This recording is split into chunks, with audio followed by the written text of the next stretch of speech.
All right, what do you got in the news? In the news, guest friend of the show, Margaret Cho, disses Mean Girl Ellen DeGeneres in a scathing podcast interview. Wait, Mean Girl or Meme Girl? Mean. Mean. She called her a mean girl, quote, unquote. Well, Ellen is mean, but that's we all fine. know that. Yeah, she calls her so creepy and weird. Here's a clip.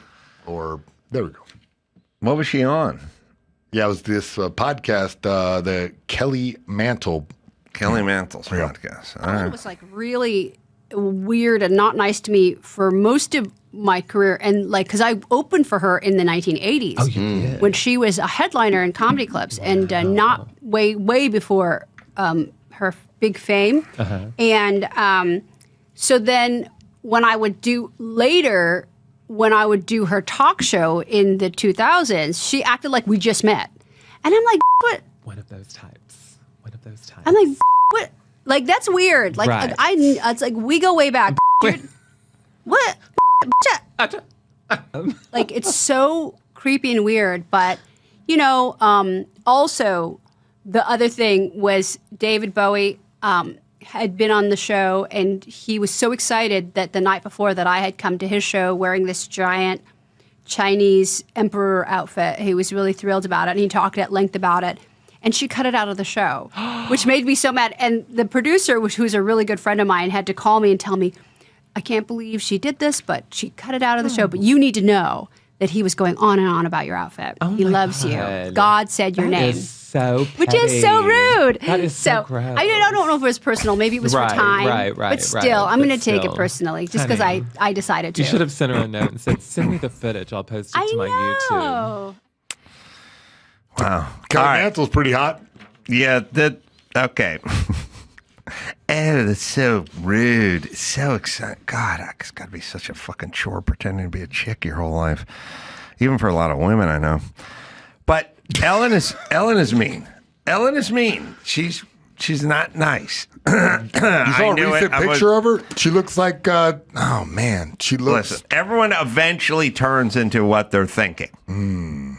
Look, I have been talking about Ellen being a bitch for 20 years, but I don't mind it. Like, you're a comedian. First off, what are you, some kind of fucking ambassador at Chuck E. Cheese? Like, who the fuck cares? Okay. I don't care. I don't care if you're mean. I care that you pay your taxes, create jobs, employ people, do what have you. Fine, mow your lawn. I don't really care how fucking nice you are. I've talked to too many people that are nice that are fucking horrible in every other department. So fuck you. I'd rather just have shit attitude and created jobs, paid taxes, and contributed. Number one. All right. I showed up to her. I did Ellen 20 years ago. Her entire staff was scared shitless of her, and I was like, okay, so she's mean because everyone here is scared, and that's how you can tell. Every production, and I would say like most jobs take on a personality, and sometimes it's the person at the top, but it's like a personality. Like sometimes you go into a place and you go, fucking everyone around here's a dick, and then the fucking guy who owns the transmission shop's the biggest asshole, I went to a Mac store in Salt Lake City.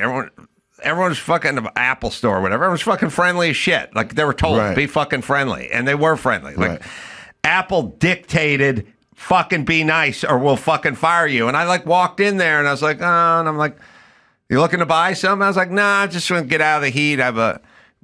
Could your phone use a charge? I go, yeah, my phone could. Well, let me set you up with that. And I was like, everyone around here is friendly. Now they're being told to be friendly, but that's the edict. You know what I mean?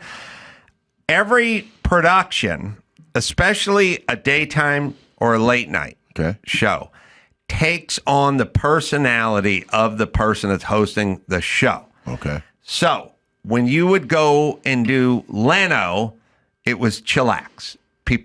He was chillax, and you could hear the way people talk to him. So we'd be up on stage, and he'd be running the monologue or something, or the bit we're doing, And his writer would be like on stage or in the audience, and they'd say just stuff like, Jay, you're not doing it right. That's not as funny as the way we planned. Just do it my way. And you can't talk that way to fucking certain people. Right. At all, especially comedians. And he'd go, and Jay would be like, what, you want me to do it the other way? And they go, yeah, do it the other way. And they go, okay, sorry, I'll try it that way.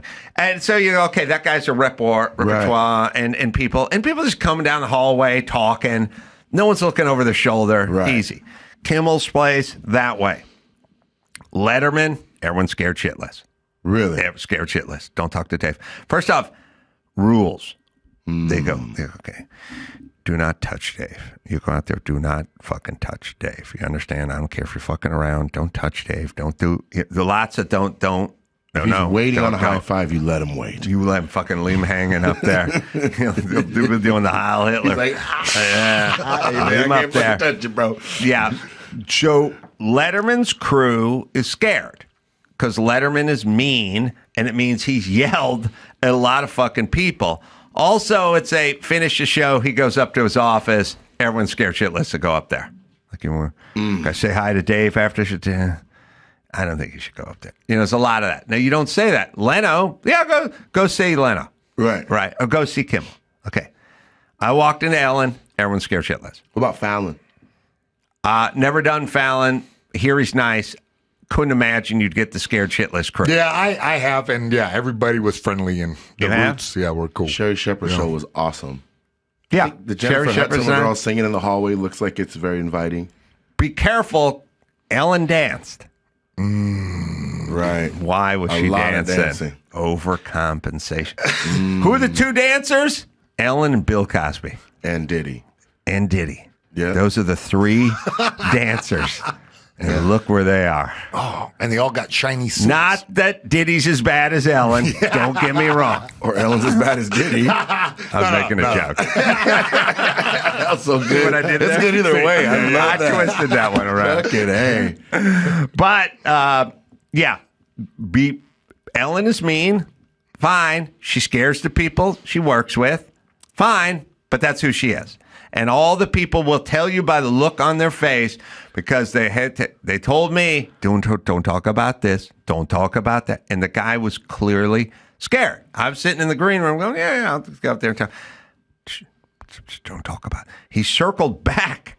He goes, seriously, don't. Meaning somebody talked about that. And still did it. She is vegetarian or vegan. Okay.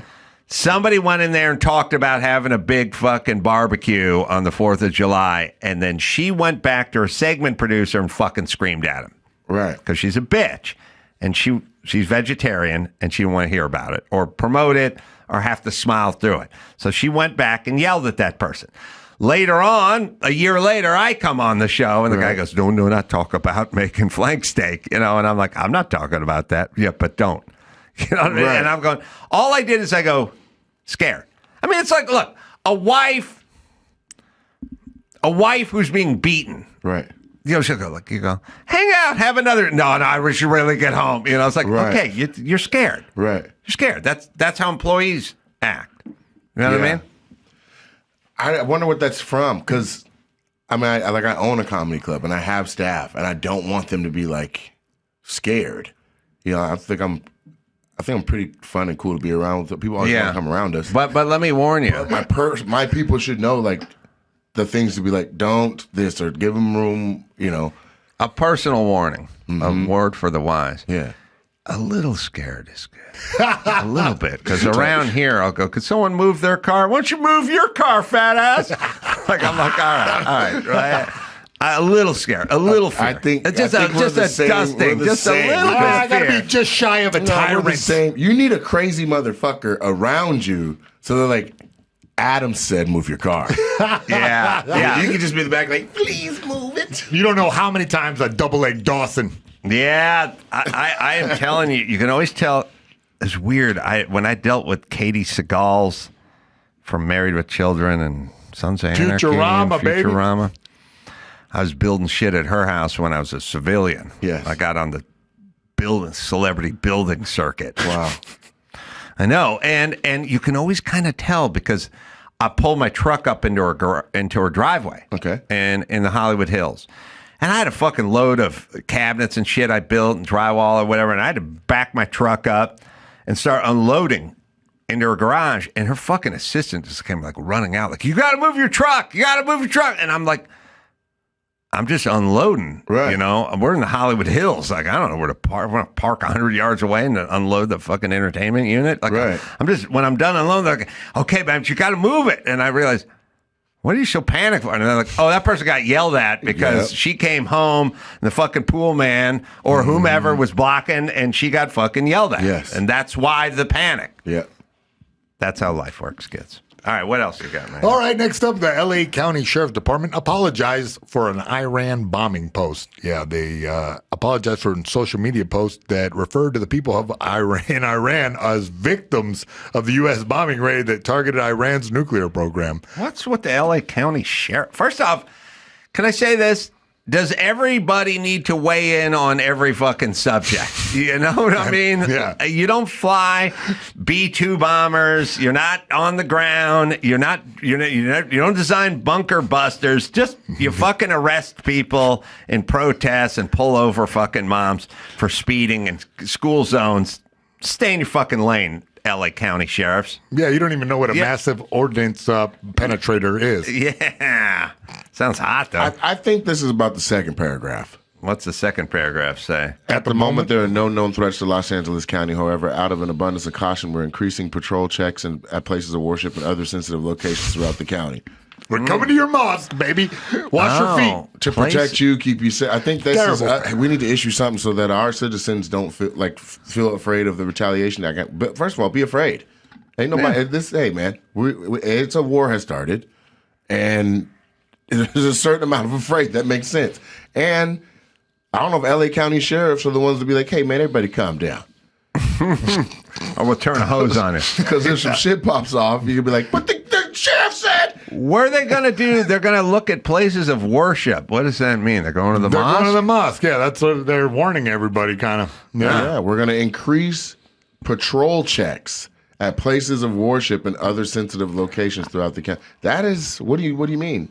I don't buy, by the way, I don't like any job. I don't like any job where they go, now we're really going to start doing our job to save you. I'm like, how about you just do your job all the time to the best of your ability? And, like you work in airport security, and it's like, oh, man, now we really got to focus. It's like, how about you just focus on any given Tuesday? At all times. At all times. How about that? I don't know. Let's say they are, right? Let's say there's a low part of being vigilant, and then this, no matter where it's at, this is going to be an increase. So they've already had a presence. Do you guys have any fear about what's currently going on? If it was against like somebody with, I don't know, more organized military, yeah.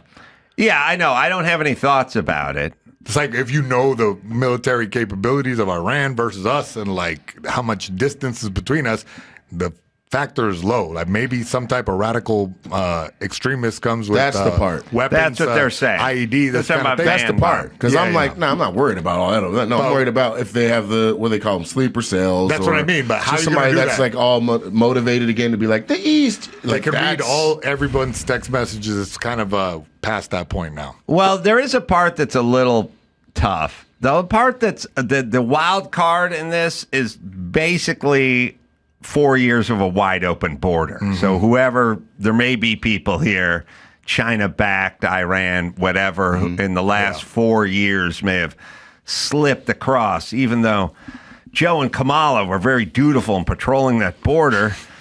Some may have gotten across, and that's something to think about. I don't know. I guess my feeling would be, if someone said, you want to come out to Times Square this weekend and help us celebrate the whatever, I'd kind of go, let's get off the beaten path a little bit. But that's about as far as I think that's about as far as I'd take it. I want people to feel comfortable coming out to things in big groups. I do too. I'm selling tickets to them. I'm just saying. You know what I mean? Yeah. I'm just saying Times Square, I don't know. I don't think anyone is overseas being like, we must get to the Nate Jackson show. Like, I don't see that. No, I'm just saying I was, this shit was going down a week ago. I was in Salt Lake City. I was like, okay, nothing's going on. Okay. We didn't make anyone's top 10 of cities to blow up. There's nothing going on here. Okay. You know what I mean? So Times Square, you'd be a little more vigilant. And if you had a show in Times Square and invited me tonight, I would go. okay. But if you want to know where my fear factor is, Yes. it's at 0, pretty much, with the caveat that if someone said we're going to go to Times Square, I'd probably say, why don't we have our celebration in Newark? Okay. That's all I'm saying. But it would not prevent me from going. But a 0.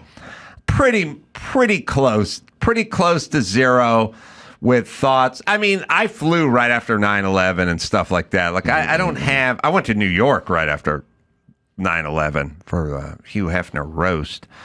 I think that was a couple days. It was 10 days or something. The point is, I don't care. But if you wanted to get me to care, I would realize that being in Yuma, Arizona, Right. would probably be better than being in Times Square. Yes. That's all I'm saying. Okay.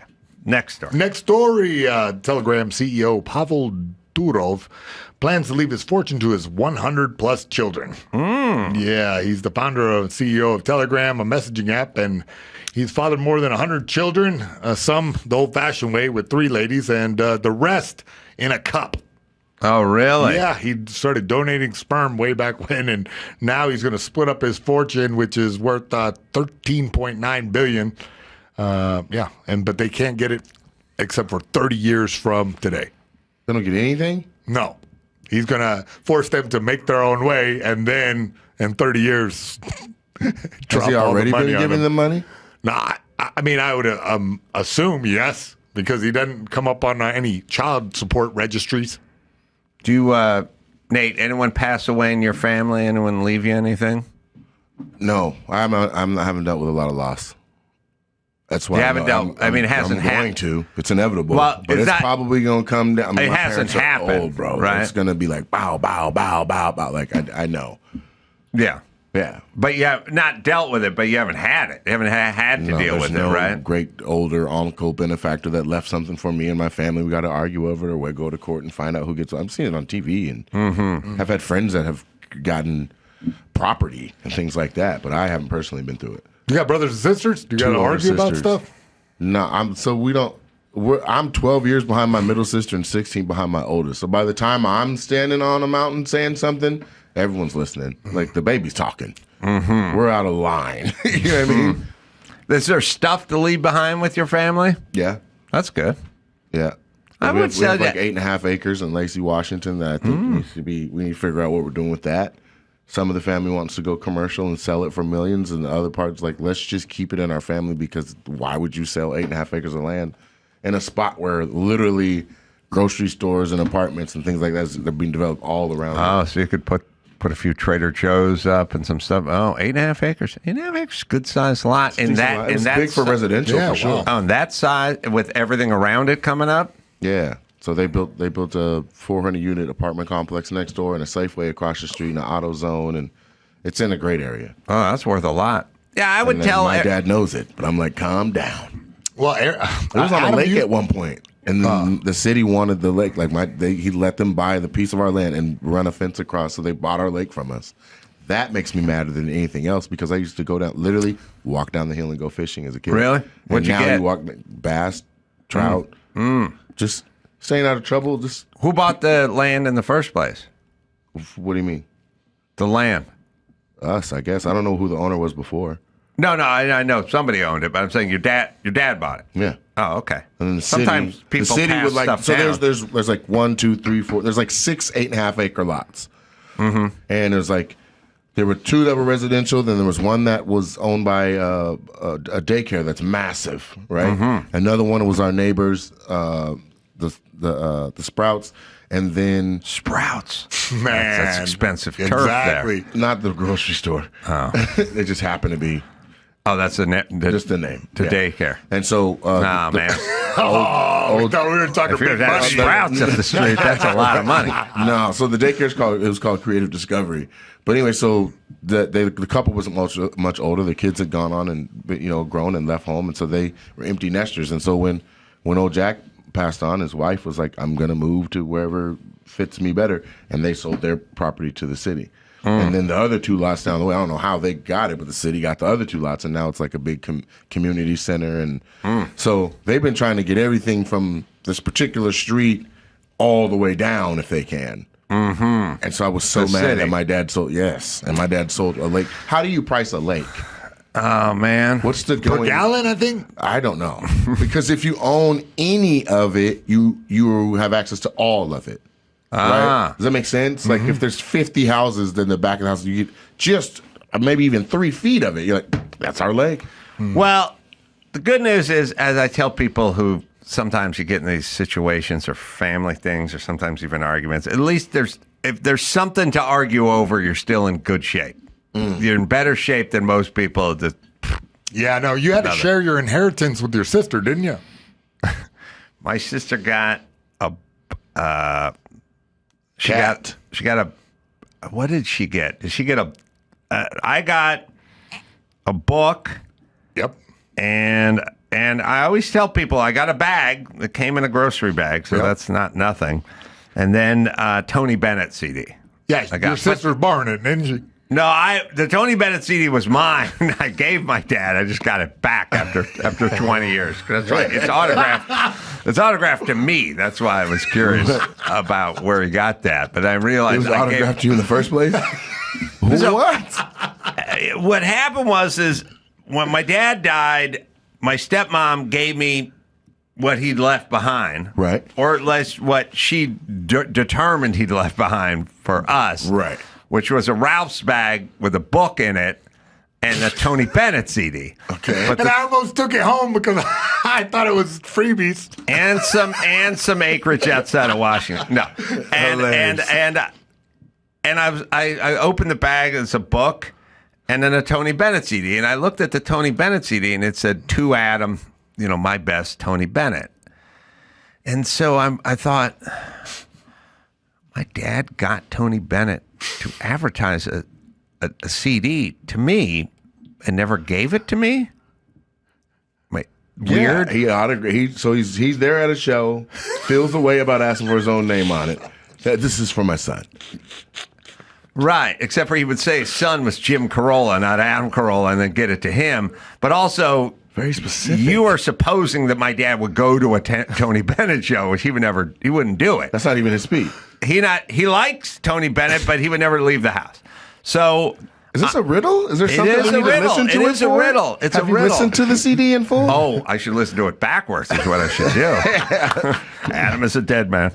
So I called Dr. Drew and I said, "Was Tony Bennett ever on Loveline?" And he goes, "Yeah. Back in the late 90s, Tony Bennett came on." And I said, "What's the name of that?